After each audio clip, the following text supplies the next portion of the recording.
Bonjour à tous et bravo à James Revelet. Quelle belle victoire avec Hasard de Brion. Vous le voyez, on l'a vu ce dimanche. Les courses sont bien des jeux de Hasard de Brion. Bon, ce lundi, on va vers un autre quintet difficile avec encore une fois un indice de confiance de 1 sur 5 parce qu'ils ont bien préparé ce quintet à Bordeaux. Je salue mes amis bordelais. Pour moi, bon, il y a 3 chevaux qui ont une bonne chance, mais on l'a vu dimanche dans le Prix du Président. Les 2 chevaux qui avaient une première chance ont chuté, malheureusement, tous les deux. Ils étaient tous les deux favoris. Donc, sur la pointe des sabots, je vous mets le 10 Morphe One, parce qu'il m'a bien plu la dernière fois, et s'il court comme la dernière fois, il ne va pas taper loin. Et puis, le 5 Bévan est bien traité par monsieur le handicapeur pour un cheval qui a gagné l'année dernière 2 quintets à des niveaux supérieurs. Donc, Bévan, assez de valeur, va en regagner un cette année. Et puis le 6 Mon Ouragan, alors c'est un amour de cheval, il ne court qu'à bon escient, c'est un Jean-Claude Rouget, et quand il sort de l'écurie, c'est pour être au moins dans le trio.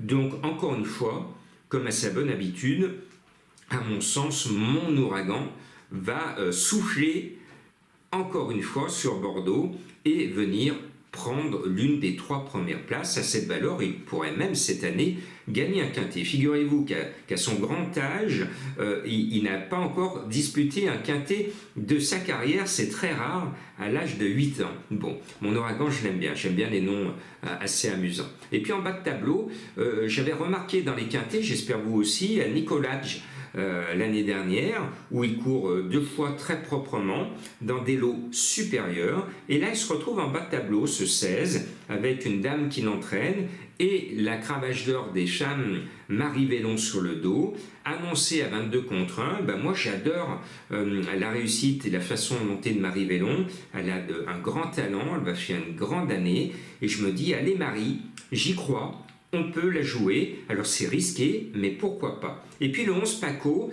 pareil, une équipe de filles, une dame l'entraîne, une cavalière, j'aime pas parler de choquette, monte Paco, joli nom, et puis le cheval est toujours dans les 3-4 premiers. C'est un véritable métronome, donc on est dans un quintet de province. Ce cheval défend toujours l'argent des turfistes, lui, donc ce 11 me plaît beaucoup. Après, je reste en bas de tableau avec des chevaux qui sont bien placés au poids. Le 13, Gift of the G, qui a brillé par le passé sur cette piste bordelaise. Et le 14, African Grey, qui lui aussi est mieux placé au poids que d'habitude et qui connaît bien la piste.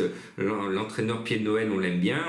On le voit dans les programmes depuis pas mal de temps. Il n'a pas une armada de chevaux. Il a depuis Bellurette un cheval de quintet qui s'appelle African Grey, qui est un joli grisou. Et bien moi, à ce poids, monté par Tony Picon, je pense qu'il a une chance régulière d'entrer dans le quintet. Et puis en haut de tableau, je l'ai mis parce que le cheval est nettement pénalisé. Il vient de gagner 2 fois. C'est le 3 Laris. Mais c'est un vétéran de 11 ans, monté par un vétéran, Olivier Pellier. Olivier Pellier qui monte pas beaucoup, d'ailleurs il s'en est plaint récemment devant les médias en disant je suis toujours là. Eh bien il y a une belle histoire d'amour en ce moment entre Laris et Olivier Pellier. Heureusement qu'Olivier a Laris parce qu'il peut gagner sa vie de jockey, et cette histoire d'amour et ces papis qui font de la résistance me plaisent beaucoup. Donc ce 3 Laris, malgré les pénalités qui viennent de se prendre sur le nez de la part de monsieur le handicapeur, eh bien j'espère qu'Olivier Pellier va sur le poteau faire coucou devant les caméras en disant, vous voyez, je suis toujours là, j'ai l'envie de gagner et je gagne encore. Bravo à lui, c'est un grand professionnel, et que les entraîneurs qui m'écoutent le fassent plus monter. C'est tout le souhait que je souhaite à Olivier.